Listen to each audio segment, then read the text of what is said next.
بسم اللہ الرحمن الرحیم۔ السلام علیکم ورحمۃ اللہ وبرکاتہ۔ سلسلہ بڑوں کی باتیں میں ایک بار پھر سے خوش آمدید۔ جیسا کہ کئی دنوں سے ہم اس سلسلے میں یعنی بڑوں کی باتیں کے سلسلے میں اس کائنات کے اللہ کے بعد سب سے بڑے پیغمبر اعظم جناب محمد الرسول اللہ صلی اللہ تعالیٰ علیہ وسلم کی آمد کے متعلق اور ان کی آمد پر خوشی کے متعلق گزارشات، جذبات، معروضات کا اظہار کر رہے ہیں۔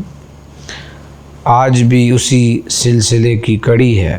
میرے عزیز بھائیوں اور بہنوں، آپ یہ ویڈیو دیکھ رہے ہیں اور دل میں یہ سوال ضرور اٹھ رہا ہوگا کہ میلاد منانے کا اصل حق کیا ہے؟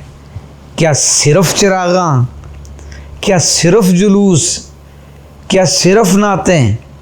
یہ سب کچھ اپنی جگہ ہو ضروری ہے، لیکن اس کے ساتھ ساتھ میلاد کا ایک اور رخ بھی ہے، ایک اور پیغام بھی ہے، اور اگر اس کو یہ کہا جائے کہ وہ اصل پیغام ہے تو بے جا نہ ہوگا کہ ہم اپنی زندگی کو حضور صلی اللہ علیہ وسلم کے رنگ میں کتنا رنگتے ہیں، کیسے گزارتے ہیں۔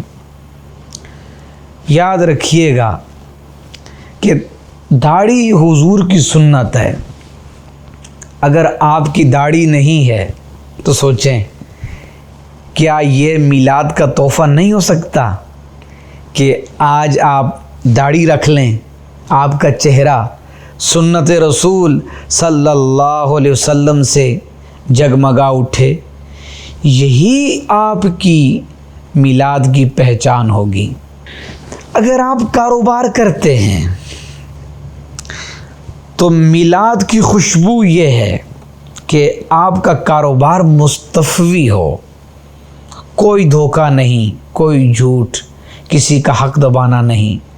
اگر آپ آج فیصلہ کر لیں کہ آپ کا لین دین صاف اور شفاف ہوگا تو یہی آپ کا میلاد ہے۔ اگر آپ کی زبان سے جھوٹ نکلتا ہے تو آج اسے چھوڑ دیں۔ اگر آپ غیبت کرتے ہیں تو میلاد کے صدقے یہ برائی ختم کر دیں۔ اگر آپ سود یا رشوت جیسے گناہوں میں مبتلا ہیں تو آج عزم کر لیں کہ اب یہ سب نہیں ہوگا۔ اگر اللہ نے آپ کو خوشحال بنایا ہے تو میلاد کی برکت یہ ہے کہ آپ اپنے پڑوسی کا، اپنے غریب بھائی کا، اپنی غریب یتیم بہن بھائیوں کا خیال کریں۔ حضور صلی اللہ تعالیٰ علیہ وسلم نے فرمایا، لیس المؤمن الذی یشبع وجارہ جائع۔ سوچیں، اگر آج آپ کے پڑوسی کا چولہا جل جائے تو کیا یہ میلاد کی سب سے بڑی خوشی نہیں؟ میلاد صرف ایک دن کی تقریب نہیں، یہ ایک زندگی کا انقلاب ہے۔ اگر آپ چاہتے ہیں کہ آپ کی میلاد قبول ہو تو اپنے کردار میں مصطفیٰ صلی اللہ علیہ وسلم کی جھلک پیدا کریں۔ دعا اور اختتام کے ساتھ اجازت کا طالب ٹھہروں گا۔ اے اللہ، ہمیں اپنے نبی صلی اللہ علیہ وسلم کی سنتوں کا سچا متبع بنا۔ ہمارے دل، ہماری زبان اور ہمارے اعمال کو مصطفیٰ صلی اللہ علیہ وسلم کے نور سے بھر دے۔ آمین یا رب العالمین۔